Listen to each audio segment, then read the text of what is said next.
Temps era temps que ja per l'època en què els romans dominaven la península ibèrica va existir un peculiar personatge anomenat José Ramonius.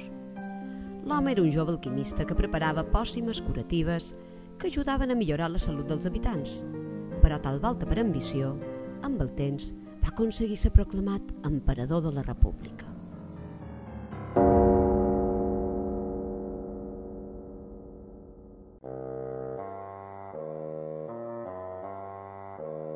Així fou com començà un macabre i infaust període d'accions maquiavèl·liques que van haver de patir els infortunats habitants del país.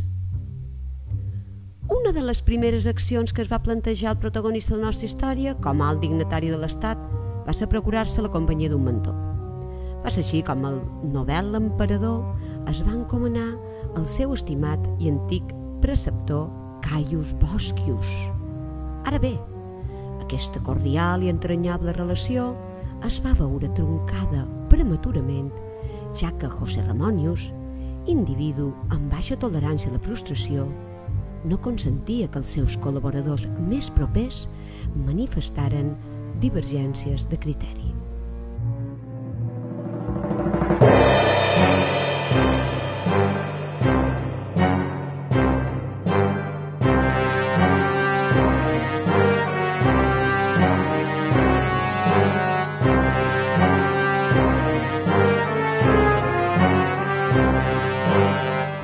Vespre, va tenir un somni clarivident en el qual un oracle, transfigurat en forma de gavina, li revelava que passaria a la història com el màxim renovador del sistema escolar de la seva època. Així, va dedicar tots els seus esforços a envoltar-se de tot un seguit de cooperadors, d'entre els quals destaquen Maximus Sterelius, antic soldat de la guàrdia pretoriana de José Ramonius, una madura vestal de cavallera lleonina coneguda pel sobrenom de Momus, i un individu un tant sinistre identificat amb el nom de Tolitus Icernius.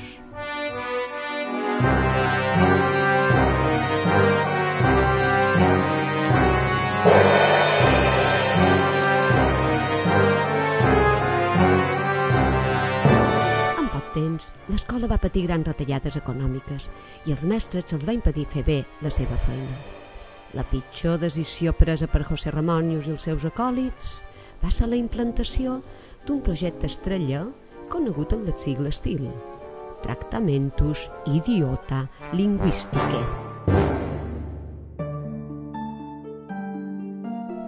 Prest es varen aixecar moltes veus discrepants que demanaven la retirada del projecte, però el govern de José Ramonius es va mantenir implacable i va mostrar una actitud en extrem incendiària.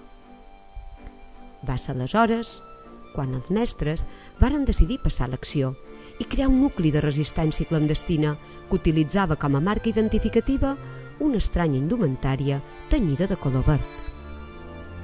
Tots aquells esforços de lluita van desembocar en l'expulsió de la res pública dels col·laboradors més fervents de José Ramonius. De Maximus Sterelius queda documentat que va acabar els seus dies relegat a funcionari comú d'una de les presons de màxima seguretat de l'Estat. Momus, apartada de la vida política, després que protagonitzés algunes infortunades intervencions al Senat, cas conegut com l'informe Trapijarium, va obrir una franquícia de perruqueria i estilisme, ja que els seus pentinats voluptuosos havien esdevingut moda entre les patrícies que habitaven els barris benestants.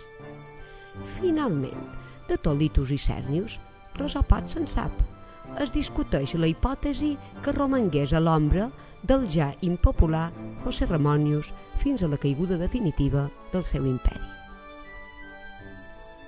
Per finalitzar, hem d'assenyalar que malgrat les dificultats que la secta que vestia de verd va patir durant anys, de la seva reivindicació verda i valenta va sorgir un sentiment d'unitat i cohesió col·lectiva que avui en dia encara perdura. I conte contat, conte acabat.